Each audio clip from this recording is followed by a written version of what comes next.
All right, welcome to another exciting episode of Advanced Level Chemistry here at Spain Park. Today is Monday, September the 30th. Hard to believe that September is already past, 2024. And today we're going to be talking about the two driving forces that cause a chemical reaction to occur. And if you're enjoying these exciting chemistry videos, Jonathan, tell them, what are they supposed to do? They gotta hit that like, and they gotta smash that subscribe button. Okay? Low energy today, Jonathan, but we'll take it. All right. Yeah, and ring that bell. That's right, for notifications. Okay? All right. Now, when we're looking at this, if I take a piece of magnesium metal, and again, there is an end on this somewhere. Okay? Let's find the end. It's like a piece of tape. I promise you there's an end. Insert Jeopardy waiting music. Okay? Well, we're just going to just brute force strength it. Okay? So if I take a piece of magnesium, and this is the 1 molar hydrochloric acid, safety first always. So I take this is the acid, this is basically the same thing that you did, and I take that acid, and I put this magnesium metal into it. That's just your mom next door. Okay. They're hearing me too. So can we see it fizzing and bubbling, reacting? Okay. Fizzing, bubbling, reacting. Okay. And then we can just test and see that gas. We just see what kind of gas is being given off. Well, maybe not. Let's try it this way. Okay? All right, so that gas is very flammable. So the magnesium is reacting, it's producing a gas, okay? And I put a big piece in there, so it's taking a long time for it to go away. So for the sake of time, we just pull out a beaker. I put in the same hydrochloric acid, and then I take a penny. Oh! Did you see that? I might be old, but I still got it, baby. I still got it. Mr. Miyagi would have been proud. Okay. All right. This is the 1974 penny. It's pure copper. I put it into the same acid. Does anything happen? No. Why? Okay. Magnesium is a metal. It reacts vigorously in producing a flammable gas, but the penny just sits there.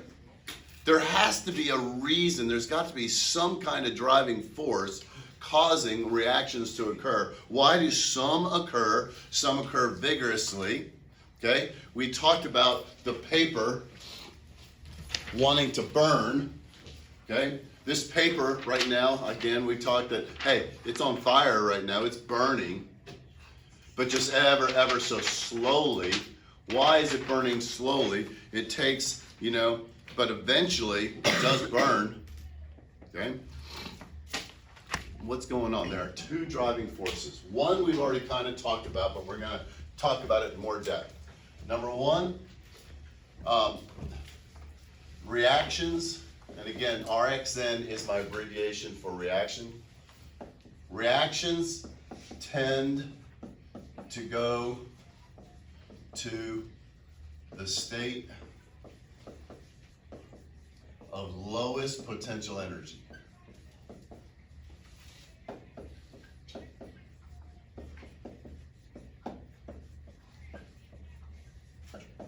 Okay?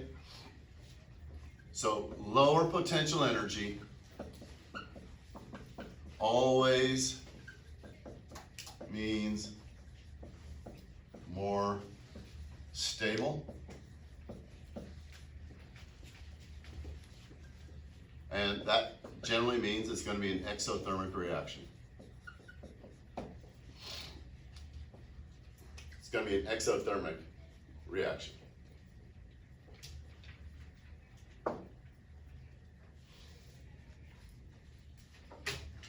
Now, the best way to see this is graphically. We're when we look at energy changes, okay, here's potential energy.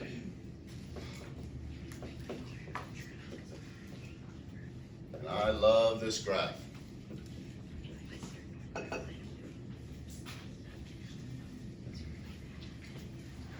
Okay, so we're going to be talking again. Does a thermometer measure potential energy? No. What does a thermometer measure? Kinetic. Kinetic energy. We're talking about breaking bonds, forming bonds. This is not something getting hot or cold. This is about the system, the paper, when it burns. Do the products, do the ash and the gas that are formed, do they have more or less energy than the reactants? So when we draw this, the reactants are going to have a certain potential energy to start with. It's going to take some energy to get started, and then we're going to have the products on the end.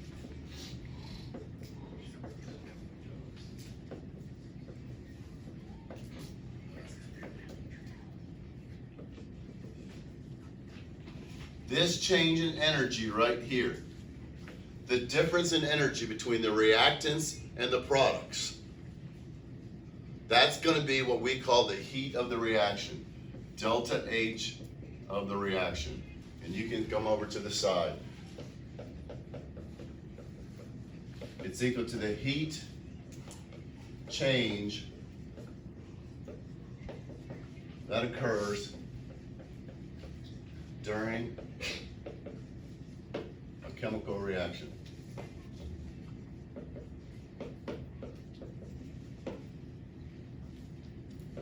Negative delta H is equal to exothermic. Positive delta H is endothermic.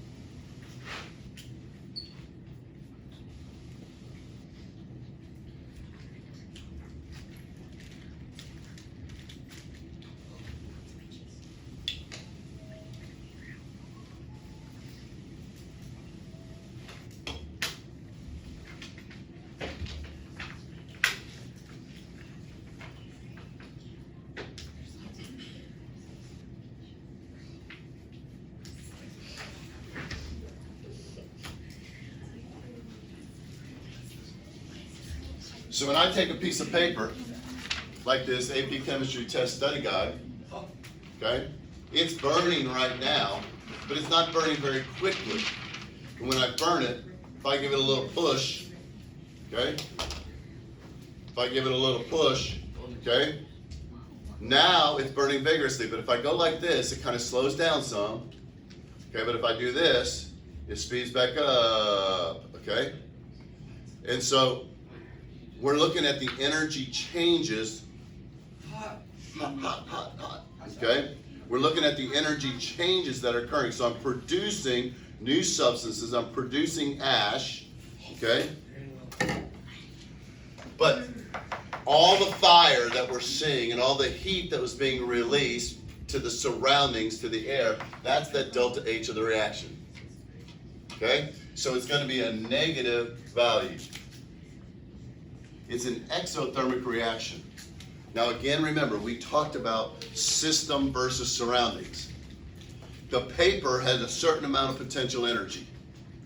The ashes, the gas, everything else, the products of that reaction, they have less potential energy now, okay?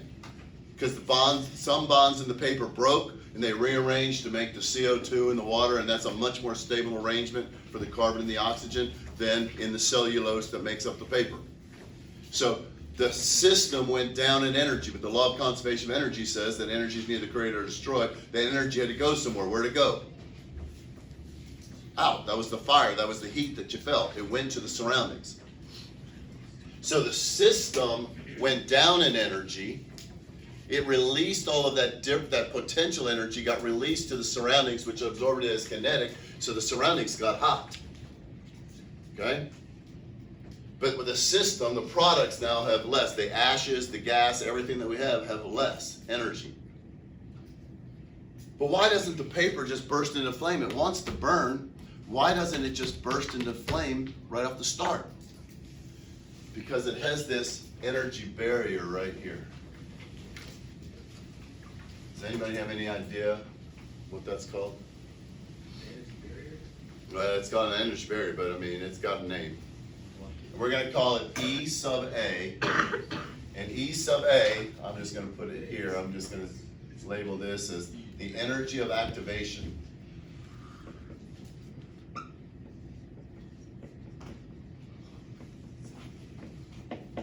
The energy of activation. The name is self-descriptive. What do you think that means? Energy it takes to activate or start to cause the reaction to occur. Every reaction has an energy of activation. Okay? So you can call it activation energy or energy of activation. It doesn't matter which way you go. Every reaction. So right now, the paper that I just burned, okay? This paper, the oxygen's hitting it. The oxygen's hitting it. The oxygen's hitting it. But it's got an energy barrier. So the majority of the molecules that hit this, first off, the majority are nitrogen. But the ones that oxygen that hit it, most of them go up. They don't have energy to make it up over the hill. It's kind of like at Snowmageddon when you guys were like, what, preschool, were you even born? 4 years old. 4 years old, Snowmageddon. Okay? I just spent the night, actually I didn't have to spend the night here. My nephew was going to school at the time, and he's on the autism scale, and he was freaking out. Why do we have to stay here? Why can't I go home? And all of this. And so he was with me, and somehow or other, my wife found a friend that lived right here in Millbrook, the one right across Caldwell Mill. And they were there, 4 people, a husband, wife, and 2 kids. All 4 of them were stranded at different points in the city and couldn't get home. They said, nobody's at our house. If you can make it there, they're welcome to stay at our house. So I went to their house, and I don't know why they left the garage door open, but the garage door was open so I could get into the house. We spent the night, got up early the next morning, and we're trying to go home. Okay, now he lived in Greystone, I lived over here in Brook Highland, and so Valleydale looked like Armageddon. I mean, it looked like cars off to the side of the road. There's a cop car in here. I mean, it was like got bombed and everybody was in. It was like the apocalypse, and like I was waiting for zombies to come out anywhere, and get me. So I'm cruising. I'm thinking, okay, Joe, we got up at 6:30 in the morning. We're beating the traffic through. Well, right there where you got to go by Coles on Inverness Corner, there's that little hill. Nobody could get up that hill. Pure ice. Cars go up, they come back down. They go up, they come back down. There was cars trying to pull up. Their 4-wheel drives were pulling some cars up. We were waiting in line. But then this 18-wheeler came flying by us in the left lane, thought he could have enough energy to make it up. He got halfway up, started sliding down. I couldn't believe he didn't hit another car. So I said, Joe, we're going a different way. So we cut through Inverness. And I grew up in the north, so I punched it going up this hill. There was this other car trying to inch its way up. I said, wait 2 minutes would go by, Joe. Boom, I went flying up. Okay, I had enough energy to get up and over the hill. The car up beside me did not have enough energy to get up over that hill. Okay, so most of the molecules, all these cars on Valleydale, they didn't have the energy to get up over the hill, so nothing happened. But because I floored it coming here, I had enough energy and I made it up over the hill. So, what does this do? It gives me a little bit of the reactants, gave enough energy to get up over the hill. And then when it's burning, when I'm doing this, when it goes from here to here, it's releasing a ton of energy. And if I have it turned upside down, all of that energy goes back into the reactants. So more can make it up over the hill. But when I turn it upright, where'd all the heat go? It's going up into the surroundings instead of back into the reactants, right? So what happened to my reaction? It slowed down, almost stopped. Because now, again, the reactants, all of this heat was being given off to the surroundings instead of coming back to the reactants. And so the reaction slowed down. But as soon as I turn it back upside down and put that heat back in, so everything's got an energy barrier. But what would it look like if it's endothermic?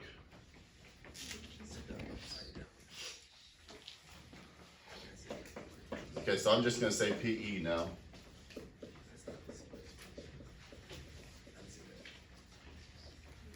What's it gonna look like if it's endothermic?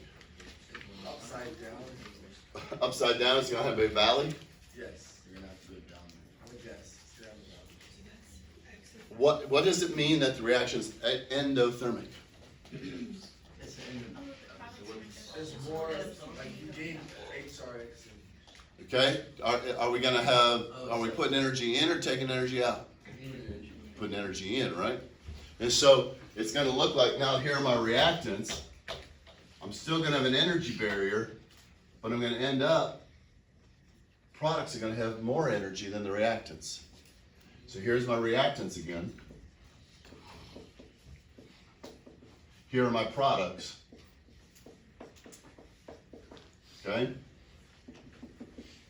Here's my delta H of the reaction. But what's my sign going to be this time? Positive. Positive, because products now have more energy.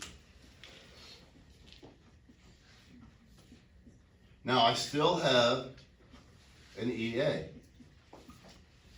And the EA is always from the reactants to the top of the hill. But I just don't come down. I don't release it. I'm having to put more energy in than I'm getting out. So net positive delta H of the reaction. So where'd all that energy come from? Where'd all that energy come from? What do we observe happens to the surroundings in an endothermic reaction? It gets cold, right?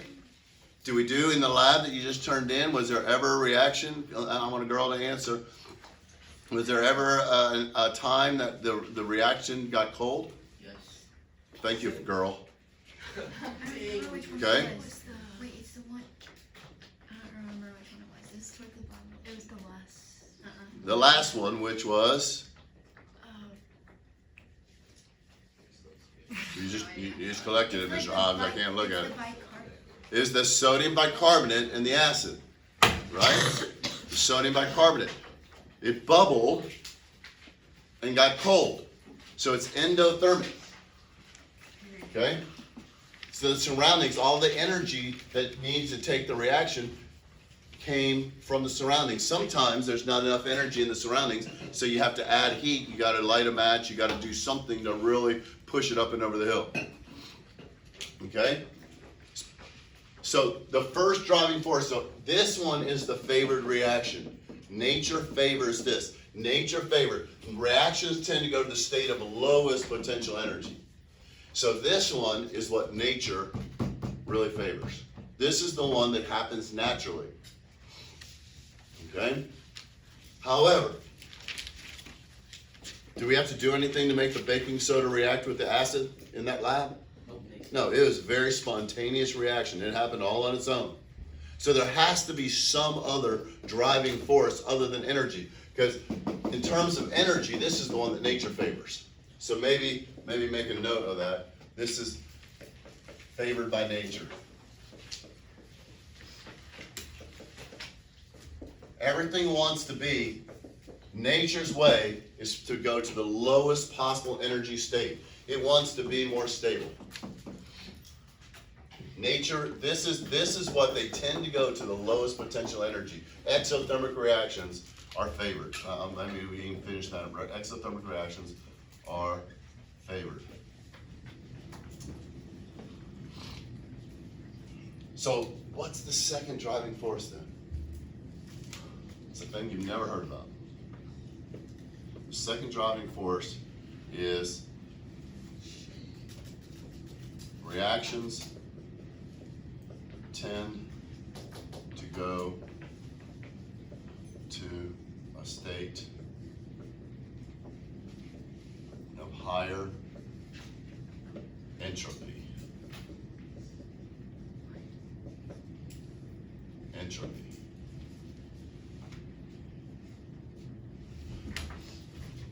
What the heck is entropy? Has anybody ever heard that word? It's like A measure of the disorder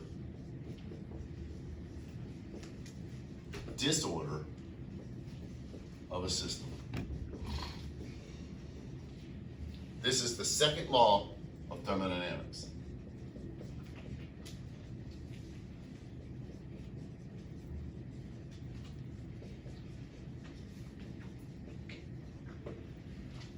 The second law of thermodynamics. What's the first law? We already learned it. What's the first law of thermodynamics? Matter cannot be. Not matter. Energy cannot be created. Go ahead, Aiden.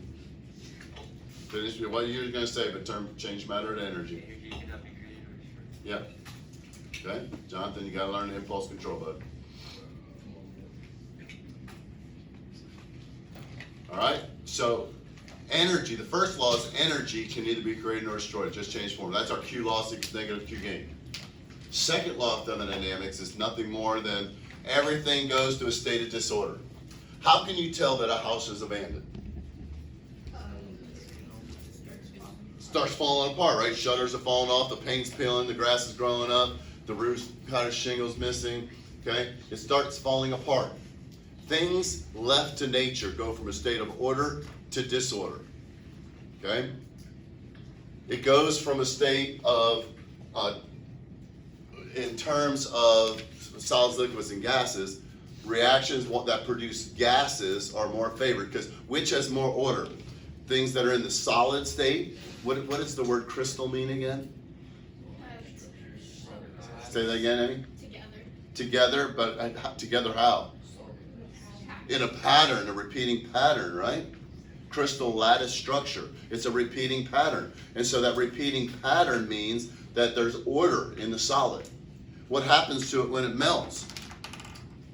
Do you keep the order? But they're still all right next to one another, right? What happens when it turns into a gas? Even less order. So as you go from a solid to a liquid to the gas, the entropy increases. The amount of disorder increases. Things left to themselves tend to go to a state of order to disorder. Think about your bedroom. Okay? It just naturally gets messy. You don't even have to work at it. It just happens. Then on a Saturday, your parents say, you're not going anywhere until that room is clean. Okay? So then you have to go and do all kinds of work. You have to put energy in to get that room clean, to get it under the bed, to find out, to separate which clothes are clean, which ones, which outfits. Did you just take off 5 different outfits to determine which one you were going to wear, and they're just all flying around versus which ones are dirty? Guys, you just have a dirty pile. Then maybe you got the clean clothes came up, and then you didn't put them away. They're just sitting in a different pile, your clean clothes versus your dirty clothes, and then they kind of get all mixed, and you have to do the smell test to determine which one they are. You guys know what I'm talking about. Oh, this one's still okay. I can wear this one. Yeah. Yeah. Okay. I don't know. I mean, I'm a very clean person. My kids were trained, raised up in a clean house, but by golly, they are anything but clean, and it just drives me crazy. Okay, they're grown adults now; they live on their own, but. So that means it's more Mr. Hobbs. But that's just, I can't go. When I go visit my son, I just don't go to his house. Okay, we meet at a restaurant. It's just a mess. Okay. Things left to order. Now listen, this is the second law of thermodynamics. Now I'm just going to make, and you can blow this off, you can take it for what it's worth, but I struggle with the whole idea. Now I love the show, it's funny, okay? But Big Bang Theory, the whole Big Bang, okay? When we think about the Big Bang, that first off, it's next to impossible for me to believe that all matter in the universe, if you think about how massive our universe is, and just think about how big our sun is, that you can put, like, I forget, like 100,000 Earths can fit into our sun. Yeah. And our sun is like a very medium-sized star, and then there are other stars that you could put like 100,000 of our stars into those stars. I mean, and then there's just billions of them, but yet it all came, theoretically started in a singularity of one single thing. Well, where'd that one single thing come from? But then out of that one single thing, there was an explosion. Yes, tremendous amount of heat. But out of all of that energy then and chaos of an explosion, that somehow the order of the universe came to be. That the planets all of a sudden started to collect around this one star. And then this third rock from the sun just happened to be the perfect distance where H2O could be in the liquid state in normal conditions. And then that somehow life could form out of that just spontaneously all on its own. That out of this tremendous chaos, out of this explosion, the second law of thermodynamics says that things go from a state of order to disorder, not disorder to order. Yes, there's energy. A physicist is going to say it's the energy from the explosion that allowed it to occur. But it's kind of like if you have a paint store, a hardware store, a carpet store, and just a Home Depot right all on Main Street, and this huge tornado like what came through Tuscaloosa, God, it's been a long time ago, but that big one that came through. You have this huge tornado and all of these stores get hit and everything's up in a mess, and then when the dust settles, you have this beautiful house, white house with nice green shutters. You have all of the plumbing is perfect on the inside. You have all the electrical, all plugs work. You have a spiral staircase in the center. What is spiral staircase? You know what I'm talking about? Spiral staircase. DNA, okay? And it's all perfect just out of the chaos, okay? It's much easier for me to believe that there had some kind of intelligent design. Might I say something supernatural? Now you can blow that off. You can believe what you want to believe, but the second law of thermodynamics tells me that things go from chaos, from order to chaos, not chaos to order. Okay? All right. So you believe what you want to believe. Okay? I'm trusting in science. Okay? And in modern in modern day world, you follow the science until it doesn't agree with your philosophy. And then the science, you make up stuff. Okay? Anyway, second law of thermodynamics, entropy. So now let's go back. Let's go back and talk about the sodium bicarbonate in HCl. It got cold, right? So it's endothermic. It's endothermic. But it happened spontaneously. It happened all on its own. Well, what did we observe as soon as you put the HCl into the baking soda? Cold. It got cold, but what else did we observe? Bubble. Bubble. Right? Didn't we observe bubbles? It began bubbling, and that's why we didn't hold it in our hand, because it could have bubbled over. Mm-hmm. Does everybody remember that when you put the acid into the baking soda, you saw bubbles? Okay, so which has higher entropy, a solid, a liquid, or a gas? Which has more disorder, a solid, a liquid, or a gas? A gas. So you had a solid, and then you had a solution, a liquid, and you mixed them together, and it produced a gas. So what happened to entropy? It got higher. The disorder got higher. Things went from a state of lower entropy to higher entropy. That is favored. That is an entropy-driven reaction. Energy change is unfavorable. Energy is saying, no, I don't want this reaction to occur. But entropy is saying, oh, come on, I'm making a gas. Okay? And I'm gonna make entropy is gonna go way up here. And so nature's saying, okay, let's make that thing happen. All right? So there's two driving forces. They're kind of related, but not really. Okay, this is just dealing with the energy change. This is dealing with really our bonds being broken. What state are we producing? How are things happening? It's got to be a way to relate them together. Glad you asked.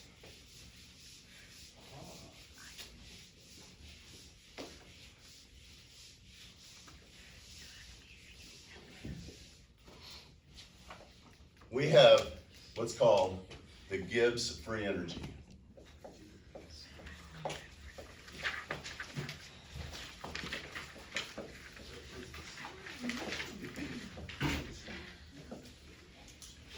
delta G.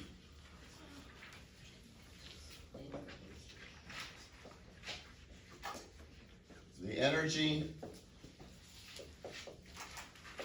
that is available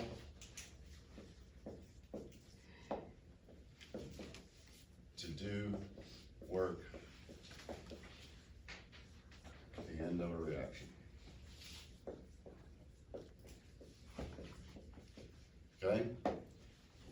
Some energy is needed to get it up and over the hill. Some energy is needed to break bonds and go from a solid to liquid to gas. Delta G. Now, the definition is really going to be irrelevant for you. This is the most important thing.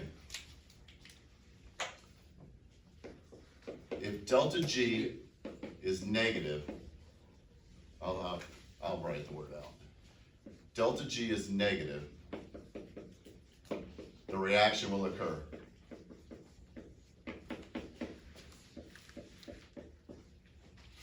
If delta G is positive, the reaction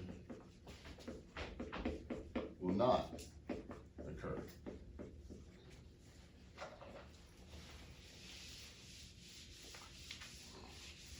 It's all about the sign of delta G. Is there enough energy left over? Is there energy available to do work? There's got to be some energy available to make everything happen. Delta G is the ultimate determiner of whether a reaction occurs or not. Those are my driving forces. And so the equation for this is delta G is going to equal delta H minus T delta S. Oh, and by the way, entropy is delta S. I didn't put that out there. I don't know where the S comes from for entropy, but S is entropy. What's T going to be? So delta H is equal to the change in energy. That's your delta H of the reaction. Delta S is equal to your change in entropy. And T is equal to the temperature, but because it's just T, what unit do you think it has to be in? It's not delta T, it's just T. What's the metric unit of temperature? I heard somebody say it. Kelvin. Because there's no delta in front of it, it has to be Kelvin. All right, now look, let me give you a stress reliever right now. Okay? Stress reliever. You're not going to have to do actual math. You're not going to put numbers in here. Okay? This is going to be qualitative. All right? But we're going to have to use some math principles. Okay? Math principles and just kind of figure stuff out. Okay?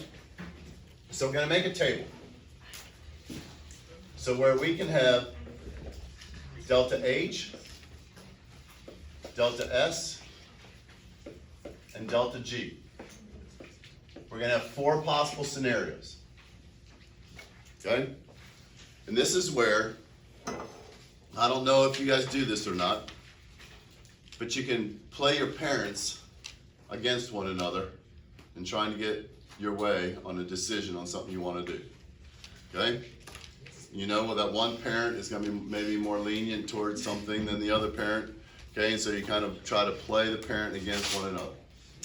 So, remember, lower potential energy is a favorable. That's a yes. A higher entropy is the yes. Okay? These are the 2 things that are driving a reaction. They can agree or they can disagree. Whichever one wins is the one, whether delta G. So the first one is a negative delta H. Is that a favored or an unfavored reaction? Favored. Okay? That's favored. So that's like a yes. I'm going to say favored. And we can take a positive delta S. So delta G is equal to delta H minus T delta S. So if I have a negative and a positive, what's the only possible sign for delta G? Remember, Kelvin temperature can never be 0, so T is always positive. So if I have a minus minus a positive, it's minus a minus, right? The only sign for delta G is negative. So it's favored and spontaneous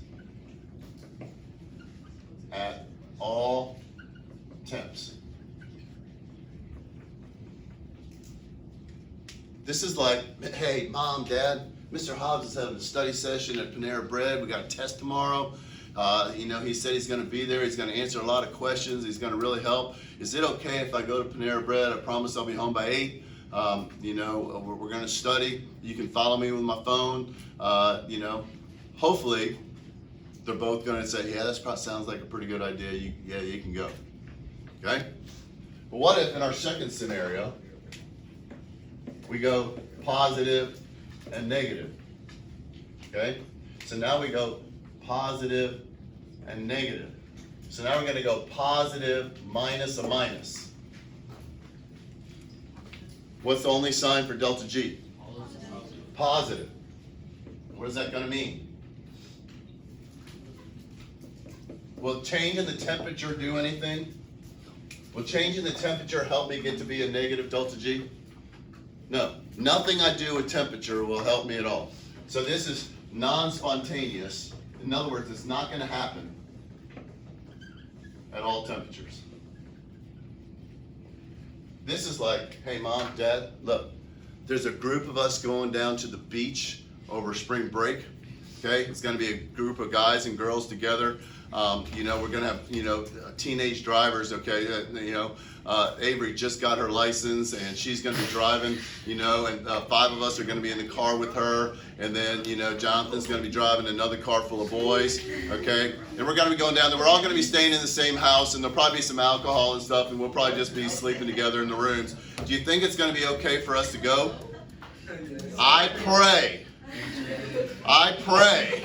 that both of your parents don't even have to think twice, and they're going to say, absolutely no way on God's green earth are you even going to consider that. Okay? That's a definite no on both. It doesn't matter how much you cry, how much you scream and holler, that's a definitive no. Okay? That's what happens here. Look, neither one of these. Both are saying no. We're going to a higher energy state. No, that's not going to happen. We're going to a lower entropy. No, that's not going to happen. Doesn't matter how hot, how cold you make this reaction doesn't occur. That's my penny in the ass. Okay? It's not going to happen. Those things just don't react. Now, when we come in tomorrow, we're just going to go through and we're going to talk about, well, what happens when they disagree? What happens when one is favorable and the other one is unfavorable? Then it's going to be temperature dependent, and we're going to have to look and kind of see, and we'll just talk about it. Listen, this is strictly a theoretical discussion. There's no real math other than just being able to figure out what the sign of delta G is going to be. Okay? All right. So y'all get ready for tomorrow. Test is probably going to be Thursday. Wednesday we'll review. Test on Thursday. Okay? All right. Y'all have a great day and go Jags.